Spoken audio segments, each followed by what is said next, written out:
So, I've been thinking about something lately, and I'm actually tied. I'm actually not 100% sure. I can't come to conclusive reasoning on this. So, recently I've been doing some research on transgenders and what is the best age range to transition, mainly in the area of before puberty or after puberty. Because here's the thing, there are certain complications to both, of which the other would offer advantages to versus one or the other. But there's also a psychological, ethical dilemma as well, and a developmental dilemma. So here, let me preface this by saying the first thing that is on my mind. People who transition after puberty have the ability to either freeze sperm or freeze eggs. This is something that is exclusive to after puberty transitioning. You cannot do this when you are a child. Your eggs cannot be fertilized, and we can't make them be fertilized. That's what the process of puberty does. And you cannot ejaculate fertile sperm before you started puberty. Now, here's where this plugs in, because I've seen a lot of little kid transitioners, I guess I will call them. And there's several moral dilemmas from both sides that I see, and actual genetic, biological ones. One, I'd like to pose a question. Is it ethical to ask a child which has no experience with the genetic desires that come with puberty and the desire to the actual ingrained biological DNA desire that's genetically programmed into us to reproduce? Is it okay to ask a child which has no experience with that to waiver all rights of ever doing that without any conceptual understanding of what that means or what it feels like to biologically desire to spread their DNA?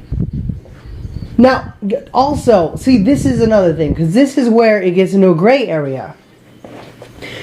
Because while it may or may not seem unethical to ask a child to give up their biological rights to reproduce at an age before they realistically, both genetically and mentally, can realize the full actual concept and understanding of what that means, to just give it up with no understanding of it, is it also okay?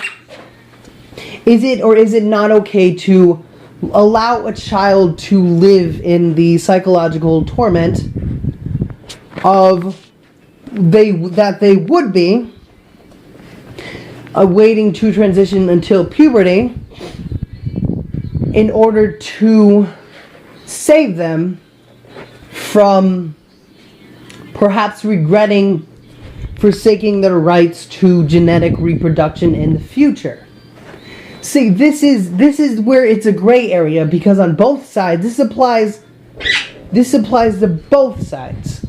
Because on one hand, they suffer mentally in mental anguish before they transition, but have no understanding of what it means that they're giving up. They are literally going to lose their eggs in their uterus and their testicles. They will lose this before they can actually genetically understand and feel the desire that everyone else does to breed as the biologically programmed animal that they are.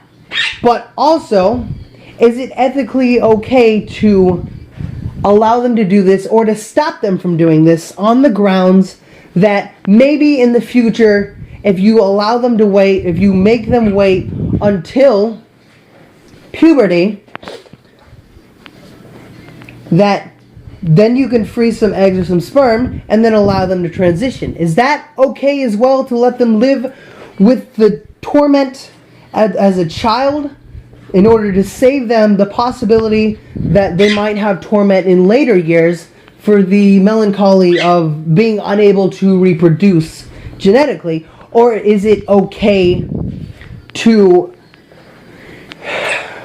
let them transition and allow them to possibly face the realization that they forsook this thing that they might desire later in life without having any full understanding of it as a child? I mean, and then going through that mental anguish that they can never pass on their genealogy. This is the thing. I think it's a moral gray area. I don't think there's a right answer here. Now that I've had that established, that there's unfortunately negatives and positives to both that may or may not present themselves in the certain times, now let me go to the actual genetic the actual science of before and after transitioning. Now, before and after transitioning, in regards to puberty, post versus pre-puberty. Pre-puberty, men and women, or boys and girls, I should say, are the most similar. This is before the effects of puberty, the testosterone and the estrogen actually make permanent changes to our body. So to transition in this period would be the most accurate in order to be the other, because you're transitioning at a time before you are actually changed from the inside, whether it's bone structure or anatomy or the effects of puberty on the male and female brain. If you do it before puberty, then you are certainly closer to one gender than the other. Boys and girls are closer when it comes to anatomy and physiology and mentally before puberty than they are after, because puberty changes bone structure, it changes certain ways in which their thoughts happen, it changes emotions, it changes all sorts of chemistry in your body that are irreversible. They are permanent. No matter if you flush if you flush the testosterone out of someone after puberty and they're transitioning and you fill it with estrogen, well, it doesn't reverse it. It may stop the processes, but the bone structure that has already happened in the mental changes and the chemical changes, albeit those might be able to be reversed, but the actual anatomy of your body, which is already developed from the early stages of puberty, those are not reversible. They're there, and they might have been stopped, but they will never be changed. You will not change your bone structure from what it's already done. And it might slightly mold to what it would be, but there will still always be the basis. It's like I'm trying to think how to explain this. Taking a bone and twisting it one way, and see, it's already twisted that way. You can't take that twist back. You can simply twist what is left another way. And that's kind of like how it is. If you start in puberty, i.e. meaning they'll be able to reproduce if they freeze the eggs or the sperm, then you already have a little bit of the development of both the brain and the the bones and structures like that in accordance to whatever gender they are biologically. Now, you can take away the testosterone and then pump it with estrogen or vice versa, but that structure will still be there. The estrogen will simply take over from where it left off. It will not reverse what's already been done. Meaning, you still get the development. What are you doing, cat? You're just staring into a corner. Weirdo. You still get that development.